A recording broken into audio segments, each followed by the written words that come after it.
আমার ঘরে আমার স্কুল অনুষ্ঠানে তোমাদের সবাইকে স্বাগতম। প্রিয় শিক্ষার্থী, আমি আছি মোহাম্মদ শরীফুল ইসলাম। তোমাদের সাথে আজকে আমরা যে বিষয়টি নিয়ে আলোচনা করব সেটি হচ্ছে অষ্টম শ্রেণীর বাংলা প্রথম পত্রের এবারের সংগ্রাম, স্বাধীনতার সংগ্রাম এই অধ্যায়টি নিয়ে। এই রচনাটি মূলত জাতির জনক বঙ্গবন্ধু শেখ মুজিবুর রহমানের 7 মার্চ 1971 সালের যে ভাষণ, বা আমরা যেটাকে বলি ঐতিহাসিক 7ই মার্চের ভাষণ, তার একটি অনুলিপি। এই অধ্যায়টি থেকে আমরা হাজার বছরের শ্রেষ্ঠ বাঙালি তথা বঙ্গবন্ধু শেখ মুজিবুর রহমান, যিনি আমাদের জাতির পিতা, তোমরা সবাই জানো যে এখন মুজিব বর্ষ চলছে। এই মুজিব বর্ষে তাকে আরও একবার বিনম্র শ্রদ্ধা জানাচ্ছি। হয়তো তিনি জন্ম নিয়েছিলেন বলেই বাংলাদেশ নামক একটি স্বাধীন রাষ্ট্রের জন্ম হয়েছিল, এবং এই স্বাধীন রাষ্ট্র জন্ম হবার পেছনে সবচেয়ে বড় যে বিষয়টি ভূমিকা পালন করেছে সেটি হচ্ছে তার ঐতিহাসিক 7 মার্চের ভাষণ। তিনি বাংলাদেশের রাজনীতির একজন প্রবাদ প্রতিম পুরুষ। তাকে আমরা সবাই চিনি, তার নাম আমরা জানি, তাকে আমরা সবাই ভালোবাসি, শ্রদ্ধা করি। তার মধ্য দিয়েই বাংলাদেশ নামক জাতিরাষ্ট্রের অভ্যুদয় ঘটেছিল। আজকে আমরা অষ্টম শ্রেণীর যে বিষয়টি নিয়ে আলোচনা করব সেটি হচ্ছে এবারের সংগ্রাম, স্বাধীনতার সংগ্রাম। এই অধ্যায়টি থেকে আমরা পাঠ করে যে বিষয়টি মূলত শিক্ষার্থীরা জানবে সেটি হচ্ছে স্বাধীন বাঙালি জাতি ও সার্বভৌম বাংলাদেশ প্রতিষ্ঠায় জাতির জনক বঙ্গবন্ধু শেখ মুজিবুর রহমানের সংগ্রাম, অবদান এবং বাঙালি জাতির অধিকার প্রতিষ্ঠার জন্য তার নিরবিচ্ছিন্ন যে সাধনা, সেই সাধনার কথা। এই রচনাটি পাঠ করে শিক্ষার্থীরা বঙ্গবন্ধুর আদর্শ এবং দেশপ্রেমের চেতনায় উদ্বুদ্ধ হবে। এটি আমাদের বাঙালি জাতির জীবনে একটি বড় আশীর্বাদ যে তার মতো একজন প্রবাদতুল্য পুরুষ আমাদের জীবনে এসেছিল, এবং তিনি এসেছিলেন বলেই 1971 সালের 7 মার্চের সেই ঐতিহাসিক ভাষণের জন্ম হয়েছিল, এবং সেই ঐতিহাসিক ভাষণ পরবর্তীতে আমাদের একটি স্বাধীন দেশ প্রতিষ্ঠার স্বপ্ন দেখিয়েছে। আমরা সকলেই জাতির পিতার প্রতি বিনম্র শ্রদ্ধা জানাচ্ছি। এই অধ্যায়টি মূলত বঙ্গবন্ধুর 7 মার্চের ভাষণের একটি অনুলিপি, কিন্তু তার আগেই আমরা বঙ্গবন্ধু সম্পর্কে একটু জেনে নিই। হাজার বছরের শ্রেষ্ঠ বাঙালি শেখ মুজিবুর রহমান স্বাধীন সার্বভৌম বাংলাদেশ রাষ্ট্রের স্থপতি ও বাঙালি জাতিসত্তা বিকাশের পুরোধা ব্যক্তিত্ব। তিনি আমাদের জাতির জনক। 1920 সালে ঢাকার অদূরে গোপালগঞ্জ জেলার টুঙ্গিপাড়া গ্রামে তার জন্ম। তার পিতার নাম শেখ লুৎফুর রহমান ও মাতার নাম সাহেরা খাতুন। ছাত্রজীবন থেকেই তিনি রাজনীতি ও দেশ প্রতি যুক্ত হন। ভাষা আন্দোলন সহ বিভিন্ন গণতান্ত্রিক আন্দোলনে তার রয়েছে বিশেষ অবদান। তিনি বাঙালি সাহিত্য শাসনের দাবিতে 6 দফা দাবি আন্দোলনের মুখ্য প্রবক্তা। শেখ মুজিবুর রহমান বাংলাদেশের স্বাধীনতা আন্দোলনের সূচনাকালে 1969 সালে বঙ্গবন্ধু উপাধিতে ভূষিত হন। 1971 সালের 25শে মার্চ মধ্যরাতে পাকিস্তানি বাহিনী বাঙালির এই অবিসংবাদিত নেতাকে তার ধানমন্ডির বাসভবন থেকে গ্রেফতার করে। এই গ্রেফতারের আগে অর্থাৎ 26শে মার্চের প্রথম প্রহরে তিনি বাংলাদেশের স্বাধীনতা ঘোষণা করেছিলেন। বাংলাদেশের জন্য তার যে আত্মত্যাগ, তার যে অবদান, তা কোনোদিনই এই জাতি ভুলবে না। কিন্তু আমরা হতভাগ্য 1975 সালের 15ই আগস্ট সামরিক বাহিনীর কতিপয় বিপদগামী সদস্যের হাতে বঙ্গবন্ধু শেখ মুজিবুর রহমান সপরিবারে নিহত হন। যদিও তার সুযোগ্য কন্যা জননেত্রী শেখ হাসিনা এখন আমাদের মাঝে আছেন। আমরা এই মুজিব বর্ষে বঙ্গবন্ধুর সেই 7 মার্চের ভাষণের একটি দিক তোমাদের কাছে আজকে তুলে ধরব। আমরা এই অধ্যায়টিকে দুটি অংশে ভাগ করেছি, এবং সেই দুটি ভাগে আমরা মূলত দুটো দিককে নির্দেশ করব। প্রথম ভাগে যেটি আমরা পাবো সেটি হচ্ছে ঐতিহাসিক প্রেক্ষাপট নিয়ে আজকের আমাদের ক্লাসটি আলোচিত হবে।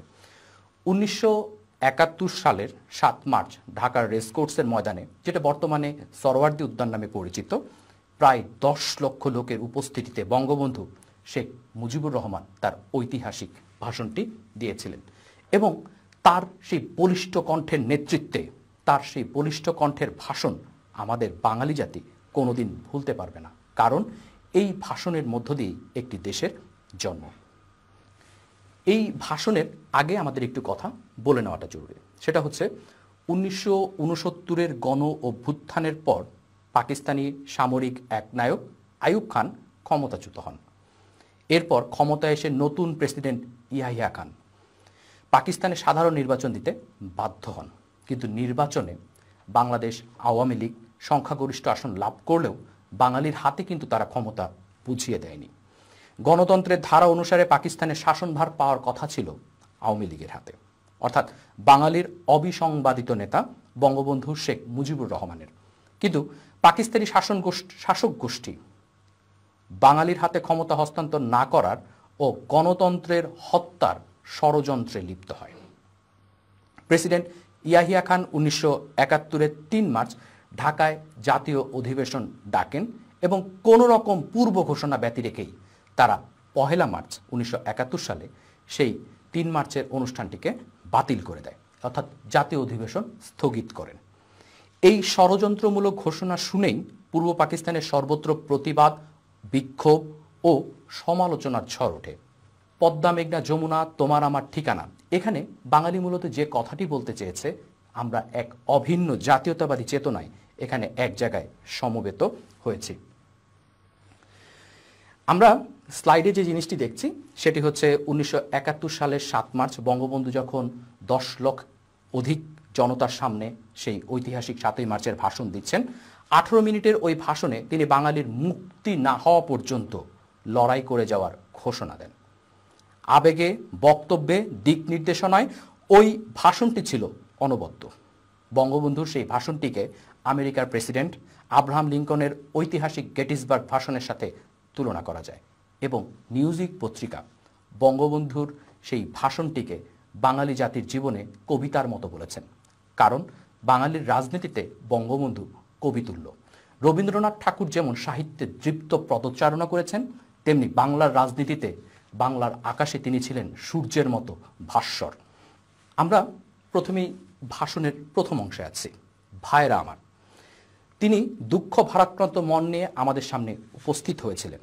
তিনি বলেন, আপনারা সবই জানেন এবং বোঝেন, আমরা জীবন দিয়ে চেষ্টা করেছি, কিন্তু দুঃখের বিষয় আজ ঢাকা, চট্টগ্রাম, খুলনা এরকম দেশের প্রতিটি অঞ্চলে রাজপথ রক্ত দ্বারা রঞ্জিত হয়েছে।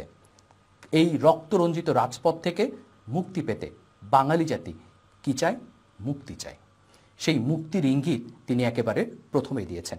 বাংলার মানুষ যেমন মুক্তি চেয়েছিল, বাংলার মানুষ বাঁচতে চেয়েছিল, বাংলার মানুষ তার অধিকার চেয়েছিল। সেই অধিকারের স্বপ্ন দেখাতেই বঙ্গবন্ধু সেদিন হাজির হয়েছিলেন রেসকোর্সের ময়দানে।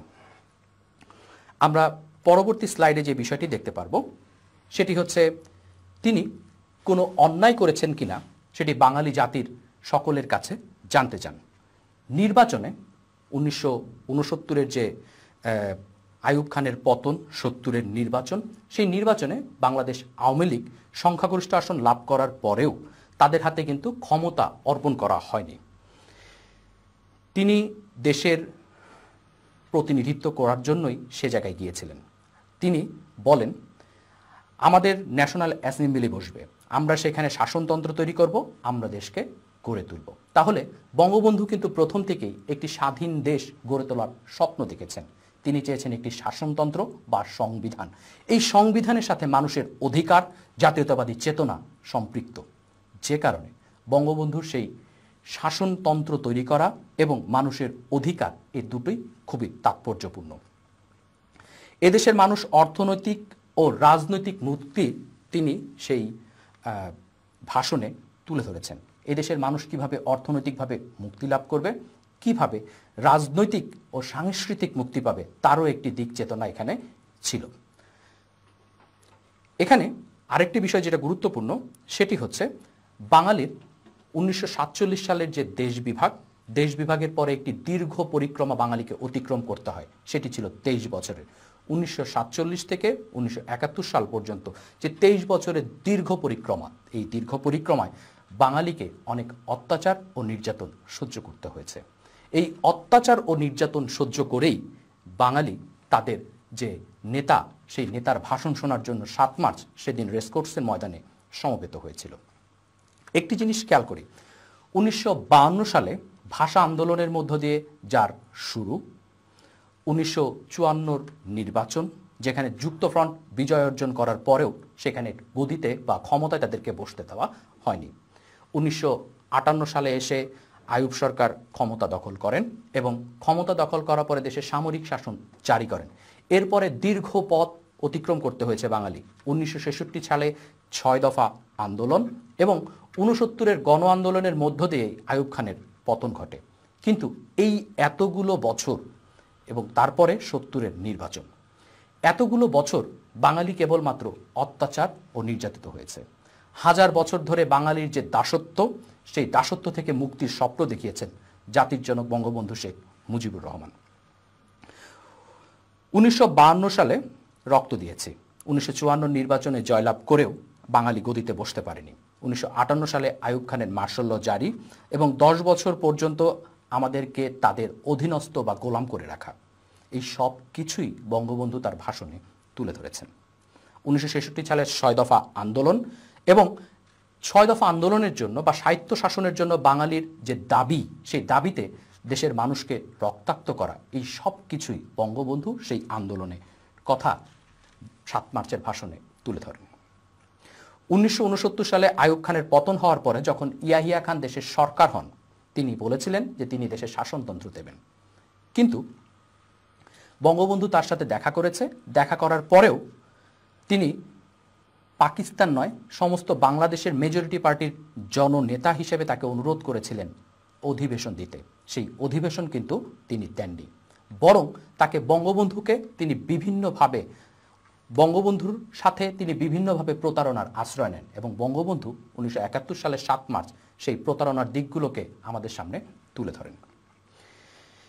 15 ফেব্রুয়ারি তারিখে বঙ্গবন্ধু এই দেশে চেয়েছিল যে একটা অধিবেশন হোক।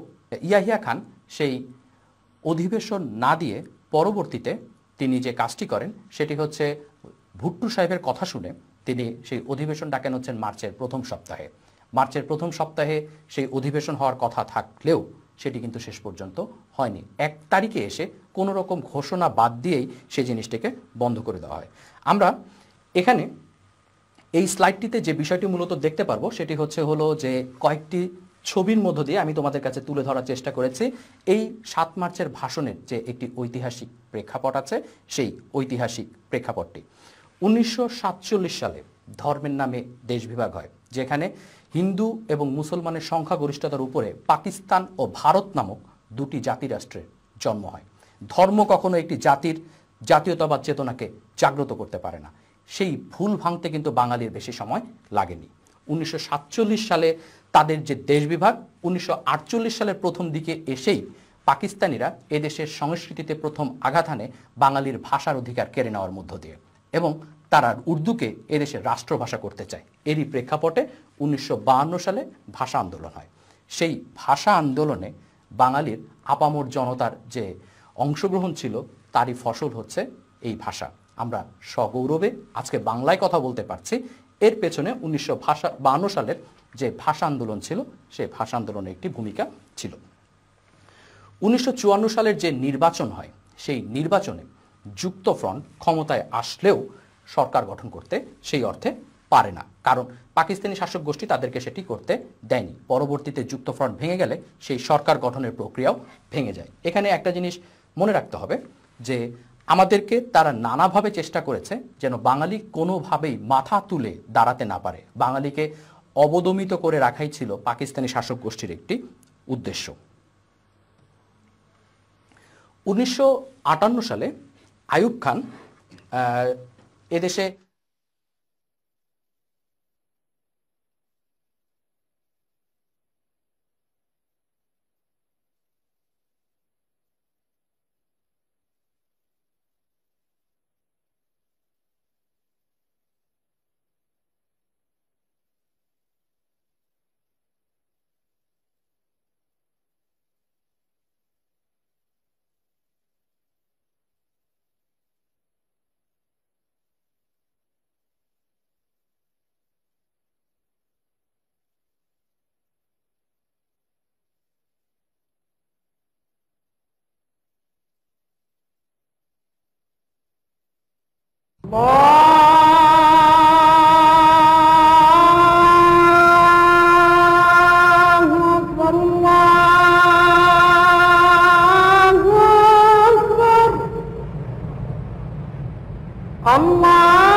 على الصلاة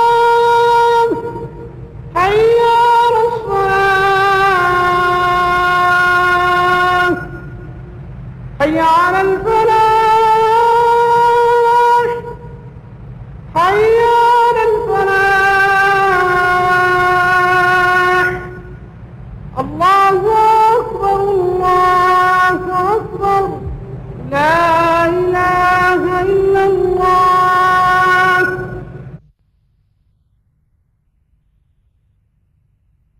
اللهم رب هذه الدعوة التامة والصلاة القائمة آت محمدا الوسيلة والفضيلة والدرجة الرفيعة وابعثه مقاما محمودا الذي وعدته إنك لا تخلف الميعاد.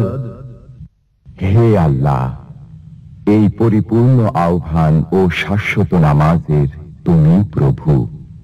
হযরত মুহাম্মদ সাল্লাল্লাহু আলাইহি ওয়াসাল্লামকে দান করো বেহেশতের সর্বোচ্চ সম্মানিত স্থান এবং সুমহান মর্যাদা, আর তাকে অধিষ্ঠিত করো শ্রেষ্ঠতম প্রশংসিত স্থানে, যার প্রতিশ্রুতি তুমি তাকে দিয়েছ। নিশ্চয়ই তুমি প্রতিশ্রুতির ব্যতিক্রম করো না।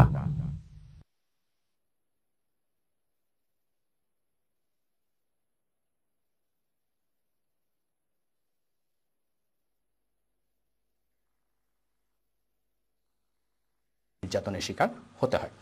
এরপরে যে বিষয়টা আমরা দেখতে পাই, 1969 এসে গণ অভ্যুত্থান ঘটে এবং সেখানে আইয়ুব খানের পতন ঘটে। আইয়ুব খানের পতন ঘটার পরে 1970 সালে ইয়াহিয়া খান দেশের সাধারণ নির্বাচন দিতে বাধ্য হন এবং তিনি দেশের প্রেসিডেন্ট হন। এখানে একটি ছবি যেখানে তাকে ইয়াহিয়া খানকে একটি পশুর সাথে তুলনা করা হয়েছে। সত্যিকার অর্থেই বাঙালির সাথে পাশবিক আচরণে এই পাকিস্তানি শাসক গোষ্ঠী ছিল সব সময় সচেতন, সোচ্চার। কিন্তু বাঙালি কখনো অন্যায়কে মেনে নেয়নি। সেই অন্যায়ের বিরুদ্ধে প্রতিবাদ করার জন্য বঙ্গবন্ধু শেখ মুজিবুর রহমান বারবার চেষ্টা চালিয়েছেন এবং সেই চেষ্টার ফল ছিল 1970 সালের নির্বাচনে আওয়ামী লীগের নিরঙ্কুশ বিজয়। কিন্তু সেই বিজয় অর্জন করার পরেও বাঙালি জাতি কিন্তু তাদের ক্ষমতায় যেতে পারেনি। কেন যেতে পারেনি? কারণ পাকিস্তানি শাসক গোষ্ঠী তারা সেটা কখনো চায়নি। এর ফলে বঙ্গবন্ধু সমস্ত বাঙালিকে একসাথে নিয়েই এই আন্দোলনের বিরুদ্ধে সোচ্চার থেকেছেন। এখানে আমরা সমস্ত অধ্যায়টিকে একটু সংক্ষিপ্তভাবে বলতে পারি যে আমাদের যে প্রথম পার্টটা আমরা আলোচনা করলাম, সেখানে 1971 সালের 7 মার্চের ভাষণে বঙ্গবন্ধুর যে ঐতিহাসিক ভাষণ ছিল, সেই ঐতিহাসিক ভাষণ বাঙালি জাতির জীবনে কি প্রভাব ফেলতে পারে তার একটা ইঙ্গিত কিন্তু আমরা এখানে দেখতে পাই। কিন্তু এখানে মূলত যে বিষয়টি আলোচিত হয়েছে প্রথম অংশে, সেটা হচ্ছে এই দীর্ঘ কালো পরিক্রমায় যেটা বঙ্গবন্ধু এবং বাংলাদেশের রাজনীতি কিভাবে পাকিস্তানিদের বিরুদ্ধে বা তাদের অন্যায়ের বিরুদ্ধে সবসময় সোচ্চার থেকেছে, সেই সোচ্চার হওয়ার বিষয়টি কিন্তু আমরা এখানে দেখতে পাই। ইতিহাসে তোমাদের সামনে বেশ কয়েকটি গুরুত্বপূর্ণ সাল আমরা দেখিয়েছি। এর মধ্যে ছিল হচ্ছে 1970 সাল, 1969 সাল, 1958 সাল, 1954 সাল, 1952 সাল এবং 1947 সাল। এই যে সালগুলো আছে, এই সালগুলোতে বাঙালি কিন্তু ধারাবাহিকভাবেই পাকিস্তানিদের উপরে অত্যাচার ও নির্যাতনের প্রতিরোধ করে এসেছে, প্রতিবাদ করে এসেছে। সেই প্রতিবাদের বিষয়টি আমরা এখানে দেখতে পাচ্ছি। এখন তাহলে এই অধ্যায় থেকে প্রথম অংশ থেকে আমরা যে বিষয়টি দেখতে পাচ্ছি সেটি হচ্ছে যে একটি ঐতিহাসিক প্রেক্ষাপট থেকে বঙ্গবন্ধু যে 7 মার্চের ঐতিহাসিক ভাষণ দিয়েছিলেন, সেই ভাষণের তাৎপর্য।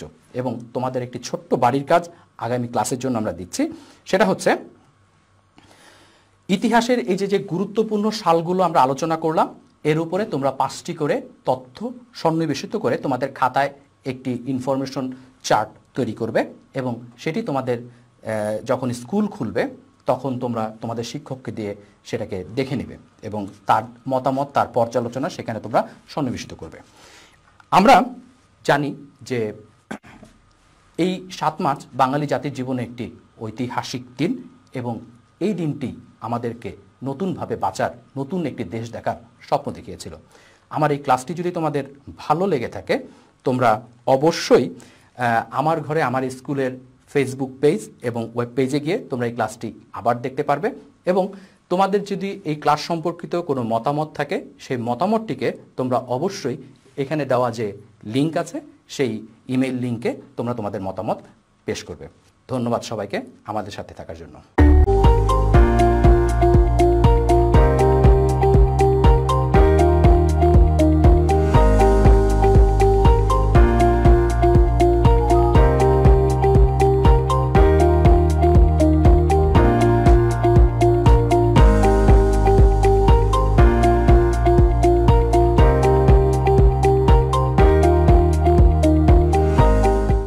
সুপ্রিয় শিক্ষার্থী, আমন্ত্রণ জানাচ্ছি আমার ঘরে আমার স্কুল প্রোগ্রামে। শিক্ষার্থী বন্ধুরা, আমরা আজকে অষ্টম শ্রেণীর বিজ্ঞান বিষয়ের পঞ্চম অধ্যায়ের সুনির্দিষ্ট একটি টপিক নিয়ে আলোচনা করব। তো চলো শিক্ষার্থী বন্ধুরা, আমরা জেনে নেই আমাদের আজকের আলোচিত টপিকটি কি। সুপ্রিয় শিক্ষার্থী, তোমরা এখানে দেখতে পাচ্ছ যে আমরা চিন্তা করি, কিন্তু আসলে আমরা কি দিয়ে চিন্তা করি? প্রশ্নটি আসলে চিন্তায় ফেলে দেওয়ার মতো নয় নিশ্চয়ই, কারণ আমরা খুব সহজভাবেই বলতে পারি যে আমরা আসলে এই অঙ্গটি দিয়ে চিন্তা করি, তাই না? আমাদের প্রত্যেকেরই এই অঙ্গটি আছে। তো শিক্ষার্থী বন্ধুরা, আমাদের আজকের আলোচিত বিষয়টি কিন্তু এই অঙ্গটি সম্পর্কিত, যেটি হচ্ছে আমাদের মস্তিষ্ক বা ব্রেন। তো অনেকের ভেতরে, হয়তো তোমাদের ভেতরে অনেকের প্রশ্ন জাগে যে আসলে কি নিয়ে গঠিত আমাদের এই মস্তিষ্ক এবং মস্তিষ্কের অংশগুলোর নামই বা কি। আবার অনেকে ভেবে থাকতে পারো যে মস্তিষ্ক কি পুরোটাই একাই সব কাজ নিয়ন্ত্রণ করে, নাকি মস্তিষ্কের বিভিন্ন অংশগুলো নিয়ন্ত্রণ করে। আসলে প্রশ্ন এরকম সবারই হয়ে থাকতে পারে, কি দিয়ে গঠিত আমাদের এই মস্তিষ্ক, আবার কি ধরনের কাজ করে এর বিভিন্ন অংশ। আসলে আমাদের এই সকল প্রশ্নের সমাধান রয়েছে আমাদের আজকের এই ক্লাসটিতে। সাথে থাকো, প্রত্যাশা করছি তোমাদের এই প্রশ্নগুলোর জবাব তোমরা খুব সহজেই পেয়ে যাবে। তো সুপ্রিয় শিক্ষার্থী, আমাদের আজকের পাঠই হচ্ছে মস্তিষ্ক নিয়ে এবং এর গঠন আর কাজ নিয়ে। তো চলো আমরা আমাদের আজকের শিখন ফলটি দেখে নেই। এই পাঠ শেষে শিক্ষার্থীরা মানুষের মস্তিষ্কের প্রধান অংশসমূহের গঠন ব্যাখ্যা করতে পারবে, মানুষের মস্তিষ্কের কাজ ব্যাখ্যা করতে পারবে, মানুষের মস্তিষ্কের চিহ্নিত চিত্র অঙ্কন করতে পারবে। তো চলো শিক্ষার্থী বন্ধুরা, আমরা এই চিত্র দুটির মাধ্যমে একটু বুঝে নেওয়ার চেষ্টা করি যে মস্তিষ্ক কোথায় অবস্থান করে।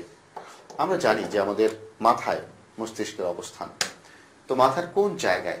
তোমরা নিশ্চয়ই এই অংশটির নাম সুনিশ্চিতভাবে বলতে পারবে যে এটি আর কিছু নয়, এটি হচ্ছে আমাদের করোটি। তাহলে মস্তিষ্কের অবস্থান কোথায়? আমরা পাশের চিত্রে দেখতে পাচ্ছি যে এটি সুনির্দিষ্ট একটি অংশের ভেতরে অবস্থান করছে।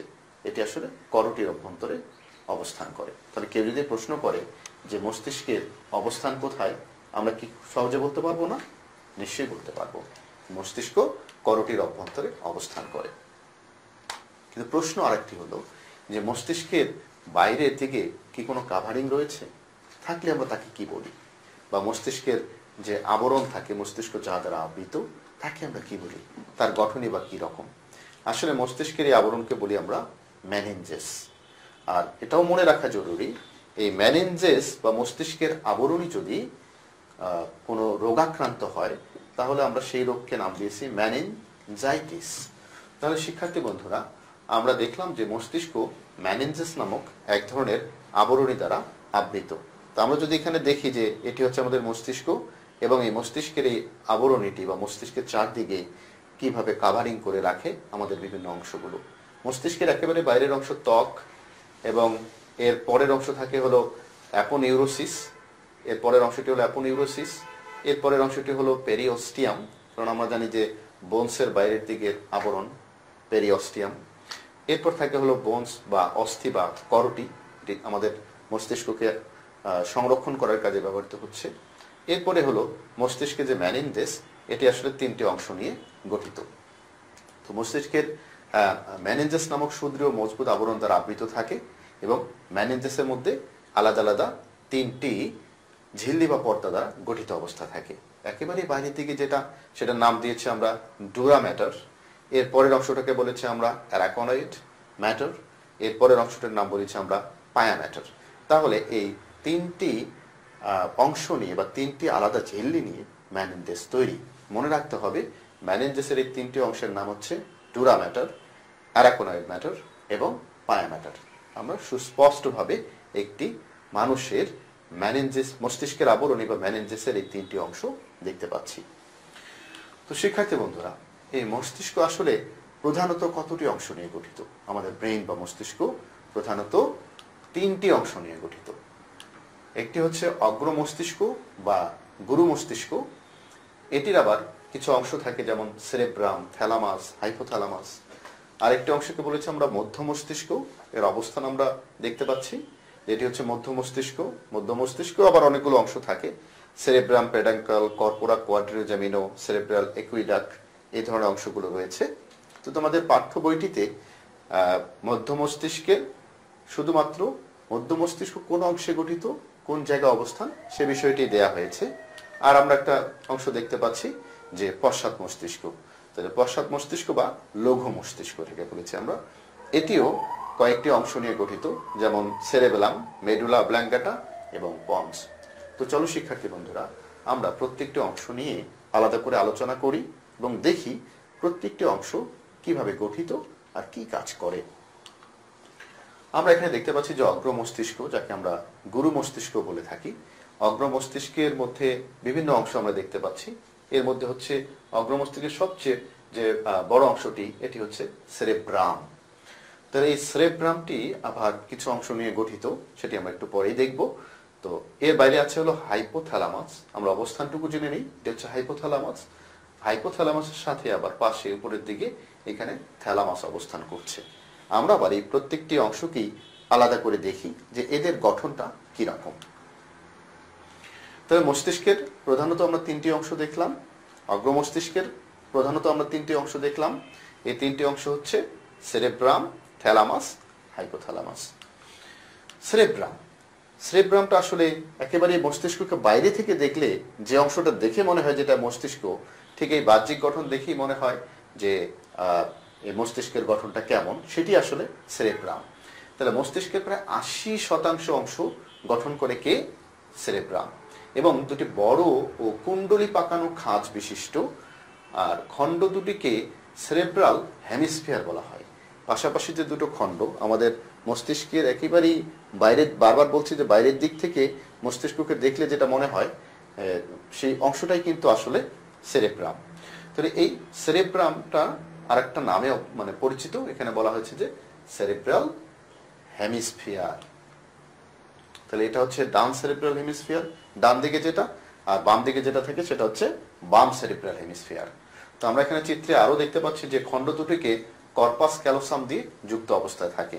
এখানে একটা গঠন আমরা দেখতে পাচ্ছি যে দুটি সেরিব্রাল অংশ এবং কর্পাস ক্যালোসাম, এখানে এক ধরনের একটা ব্যান্ডের মতো একটা অংশ আছে, যে অংশটা এই দুটো খণ্ডকে একসাথে যুক্ত করে থাকে। আমরা মস্তিষ্কের লম্বচ্ছেদ করে দেখেছি এখানে, এই জন্য এই অংশটি এরকম দেখাচ্ছে।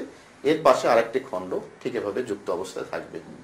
আমাদের এই সেরেব্রামকে আমরা যদি আরো একটু ভালোভাবে পর্যবেক্ষণ করি, তাহলে দেখা যায় যে সেরেব্রামের উপরে 2 থেকে 4 মিলিমিটার অংশ সেরেব্রাল কর্টেক্স বা গ্রে ম্যাটার দিয়ে গঠিত। একেবারে এই যে ধূসর বর্ণের যে অংশগুলো আমরা দেখতে পাচ্ছি, এগুলোকে বলেছি আমরা গ্রে ম্যাটার। আর ভেতরের দিকে আবার থাকে কর্টেক্সের ভেতরে হোয়াইট ম্যাটার নির্মিত সেরেব্রাল মেডুলা। তাহলে বাইরের দিকে যেটা থাকে সেটা হচ্ছে সেরেব্রাল কর্টেক্স, যেটি গ্রে ম্যাটার নামে পরিচিত।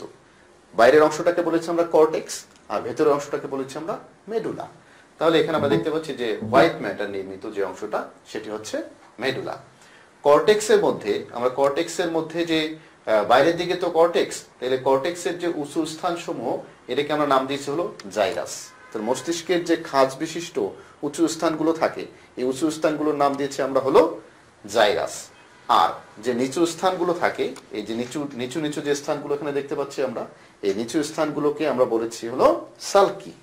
তাহলে আমরা কর্টেক্সের এখানে দুটো অংশ দেখলাম বাইরের দিক থেকে, উঁচু উঁচু অংশগুলোর নাম বলেছি আমরা জাইরাস, নিচু অংশগুলোর নাম বলেছি আমরা সালকি।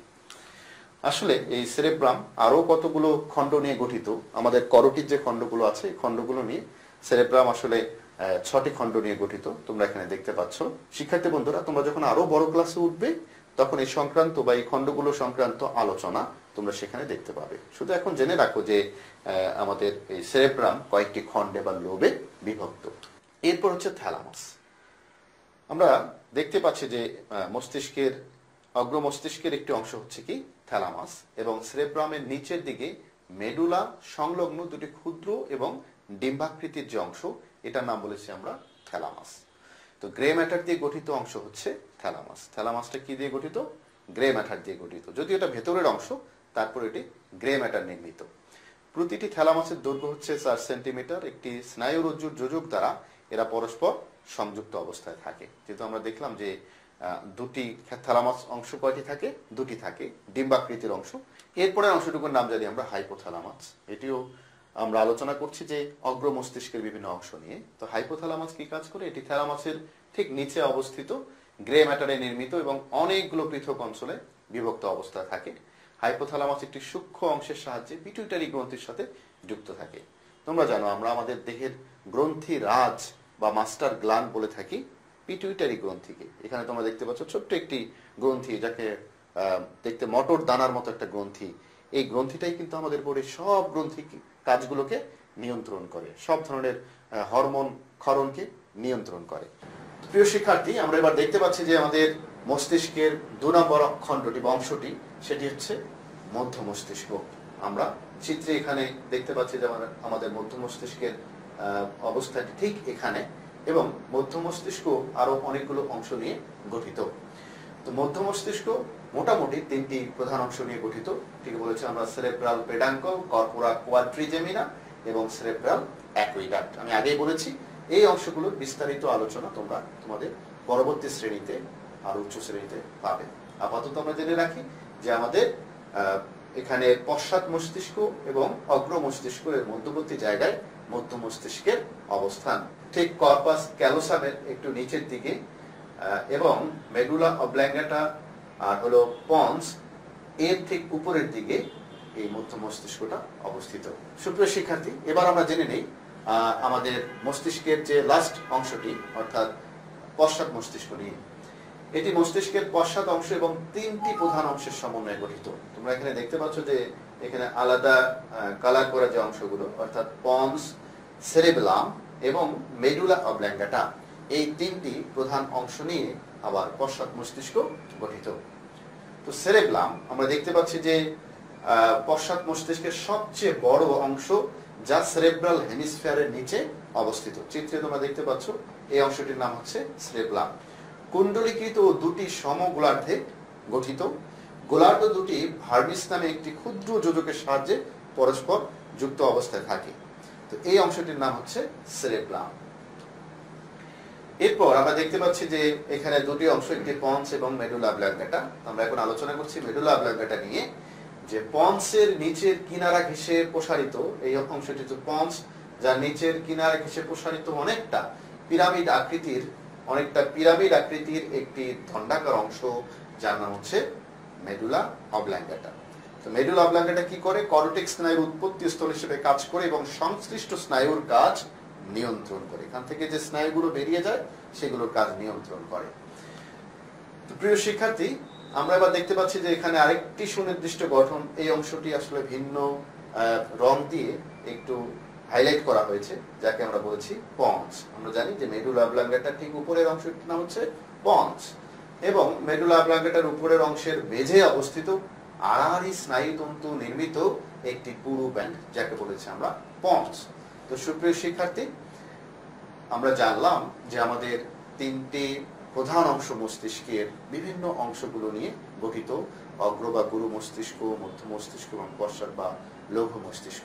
এই মুহূর্তে তোমাদের হাতের কাছে যদি কাগজ কলম থেকে থাকে তাহলে তোমরা আমার সাথে মস্তিষ্কের 3টি প্রধান অংশের সাথে সম্পৃক্ত যে কাজগুলো তোমরা আমার সাথে চাইলে লিখেও নিতে পারো। আমরা এখানে দেখতে পাচ্ছি যে এটি হচ্ছে আমাদের অগ্র বা গুরু মস্তিষ্ক এবং এর কাজগুলো কি। শিক্ষার্থী বন্ধুরা, তোমরা এখানে দেখতে পাচ্ছ যে একটি বালক খুব চিন্তায় মগ্ন। তো অগ্র মস্তিষ্কের কাজ হলো চিন্তা করা, উদ্ভাবন করা, সৃজনশীল কোনো কাজের সাথে সংযুক্ত করা, এটি একটি কাজ। আমরা দেখছি যে এখানে সে আবার ঘ্রাণও নিচ্ছে, তার মানে কি ঘ্রাণ বা এই ধরনের অনুভূতি গ্রহণের কাজের সাথে রিলেটেড আমাদের অন্ধ মস্তিষ্ক।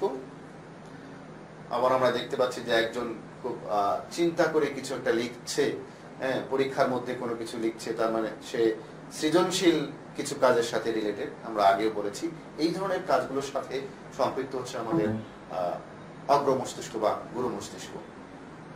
এবং আমাদের দেহের যে পেশি সঞ্চালন, আমরা হাঁটা চলা করি, মুভমেন্ট করি, বিভিন্ন কাজকর্ম করি সব ধরনের, এবং আমাদের দেহের ডান পাশের অংশগুলো ডান দিকের পেশি, বাম পাশের অংশগুলো বাম দিকের পেশি, এই কাজগুলোর সাথে রিলেটেড হচ্ছে আমাদের এই অগ্র মস্তিষ্ক বা গুরু মস্তিষ্কের কাজ। এবার আমরা দেখে নেই যে মধ্য মস্তিষ্ক, তোমরা চিহ্নিত চিত্র দেখে ঠিকই বুঝেছো এটি হচ্ছে মধ্য মস্তিষ্ক। এটি কি কি কাজের সাথে রিলেটেড? তো মধ্য মস্তিষ্ক গুরু মস্তিষ্ক এবং পঞ্চের মাঝখানে অবস্থিত, এটা আমরা জানি, এবং এটি মূলত হচ্ছে শ্রবণ এবং অক্ষি গোলকের সঞ্চালন বা অক্ষি পেশির সঞ্চালনের সাথে রিলেটেড থাকে। চোখকে নাড়াচাড়া করা, চারদিকে ঘোরানো, এই কাজগুলোর সাথে রিলেটেড থাকে, এবং শোনার ক্ষেত্রে বা শ্রবণের ক্ষেত্রে এরা সহায়তা করে। পাশাপাশি হচ্ছে যে দর্শন দেখার ক্ষেত্রেও মধ্য মস্তিষ্ক ভূমিকা পালন করে থাকে। সুপ্রিয় শিক্ষার্থী, এখানে আমরা চিহ্নিত অংশটি দেখতে পাচ্ছি যে এটি হচ্ছে আমাদের পশ্চাৎ মস্তিষ্কের অংশ, এবং তোমরা জানো আগে আমরা আলোচনা করেছি এটি তিনটি প্রধান অংশ নিয়ে গঠিত পশ্চাৎ মস্তিষ্কে: সেরেবেলাম, মেডুলা অবল্যাঙ্গাটা এবং পন্স। তো আমরা জানলাম যে এই অংশগুলো হচ্ছে পন্স, সেরেবেলাম এবং মেডুলা। কি কাজ করে পাশে চিত্র দেখেই আমরা বুঝতে পারতেছি যে আমাদের হার্টবিট নিয়ন্ত্রণ করা, অর্থাৎ হৃৎপিণ্ডের গতিকে নিয়ন্ত্রণ করা, এবং এখানে আমরা দেখতে পাচ্ছি আমাদের শ্বাসক্রিয়াকে নিয়ন্ত্রণ করে, এবং আমাদের পৌষ্টিকতন্ত্রেরও বিভিন্ন কাজের সাথে আসলে পশ্চাৎ মস্তিষ্ক রিলেটেড। এর বাইরেও এখান থেকে বিভিন্ন ধরনের স্নায়ুতন্ত্র বেরিয়ে গেছে, এবং যে স্নায়ুগুলো বেরিয়ে গেছে সেই স্নায়ুগুলোর কাজগুলোকে নিয়ন্ত্রণ করার ক্ষেত্রে এগুলো সহায়তা করে থাকে বা কাজ নিয়ন্ত্রণ করে থাকে। তো সুপ্রিয় শিক্ষার্থী, আমরা তিন ধরনের মস্তিষ্কের যে স্তরগুলো দেখতে পেলাম, বা মস্তিষ্কের গঠনের তিনটি অংশ দেখতে পেলাম, প্রত্যেকটি অংশের কাজগুলো আমরা দেখলাম। চলো এবার আমরা একটি মস্তিষ্কের চিত্র আঁকার চেষ্টা করি। তো মস্তিষ্ক আঁকার চিত্র আঁকার ক্ষেত্রে সবার আগে বাইরের দিকে চাইলে তোমরা এরকম একটি মানুষের অবয়বের মতো এঁকে নিতে পারো। এরপর মস্তিষ্কের মূল গঠনটা কেমন হবে এটুকু লিখে নিতে পারো। এরপর হলো কর্পাস ক্যালোসাম, তারপর হচ্ছে পিটুইটারি গ্ল্যান্ড এবং মেডুলা অবল্যাঙ্গাটা, পন্স, এই জাতীয় অংশগুলো লিখে নিতে পারো। সেরেবেলাম এটি লিখে নিতে পারো, এবং মস্তিষ্কের যে গুরু মস্তিষ্কের যে অংশটি সেটি এইভাবে লিখে নিতে পারো। সুপ্রিয় শিক্ষার্থী বন্ধুরা, আমরা আমাদের পাঠের মূল্যায়নে চলে যাই। চলো আমরা দেখে নিই আমাদের পাঠের মূল্যায়নে কি আছে। যেখানে একটি প্রশ্ন দেওয়া আছে, উপরের চিত্রে চিহ্নিত কোন অংশটির কাজ ঘ্রাণ নেয়া। আমরা আমাদের আগেই দেখেছি আমরা যে আমাদের সি অংশটি এখানে, অর্থাৎ আমাদের গুরু মস্তিষ্ক, তোমরা চিত্রে দেখতে পাচ্ছ আলাদা করে হাইলাইটিং করছে এখানে, যে আমাদের গুরু মস্তিষ্ক যার কাজ হচ্ছে ঘ্রাণ নেয়া। বি চিহ্নিত অংশটির নাম কি? খুব সহজে আমরা বুঝতে পারছি যে এটি হচ্ছে সেরেবেলাম, বি চিহ্নিত অংশ, তার মানে ঘ হচ্ছে সঠিক উত্তর। এবং আমরা দেখি যে এ চিহ্নিত অংশটি আবার ডট ডট ডট, তার মানে অসমাপ্ত বাক্য দিয়ে একটি বহুপদী সমাপ্তিসূচক প্রশ্ন এখানে করা হয়েছে, যেখানে গুরু মস্তিষ্ক পঞ্চের মাঝে লঘু মস্তিষ্ক, নিশ্চয়ই নাম লঘু মস্তিষ্ক নয়, যেহেতু আমরা এ চিহ্নিত অংশটিকে সহজেই বুঝতে পারতেছি যে দৃষ্টি এবং শ্রবণ শক্তির সাথে এটি সম্পৃক্ত অবস্থায় থাকে, তাহলে আমরা খুব সহজেই বলতে পারি এটি হলো আমাদের মধ্য মস্তিষ্কের অংশ, এবং এটির আনসার হচ্ছে 1 এবং 3। স্বভাবতই এর বৈশিষ্ট্য অনুসারে আনসার হচ্ছে 1 এবং 3।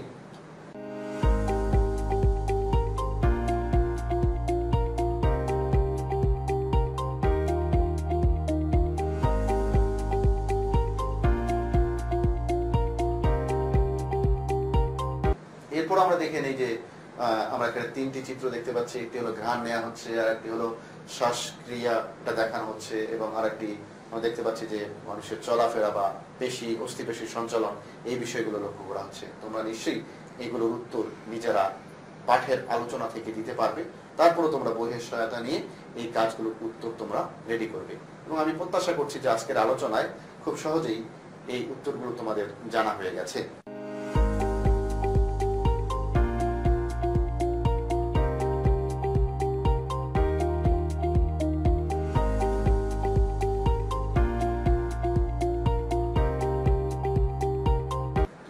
শিক্ষার্থী বন্ধুরা, যেহেতু তোমাদের প্রত্যেকটি ক্লাস থেকে একটা ধারাবাহিক মূল্যায়ন রয়েছে, তো বাড়ির কাজটি ঝটপট লিখে নাও। মস্তিষ্কের চিহ্নিত চিত্র অঙ্কন করো। আমরা দেখেছিলাম যে একটি মস্তিষ্কের চিহ্নিত চিত্র কিভাবে আঁকতে হয়। মস্তিষ্কের চিহ্নিত চিত্র তোমরা এখানে অঙ্কন করবে এবং সেটি সংরক্ষণ করবে। স্কুলে যখন ফিরে আসবে শ্রেণী শিক্ষককে অবশ্যই সেটি দেখাতে হবে। সুপ্রিয় শিক্ষার্থী বন্ধুরা, আমরা আমাদের আজকের ক্লাসের একেবারেই শেষ প্রান্তে চলে এসেছি। তোমরা তোমাদের এই ক্লাসটি তোমাদের প্রিয় কিশোর বাতানে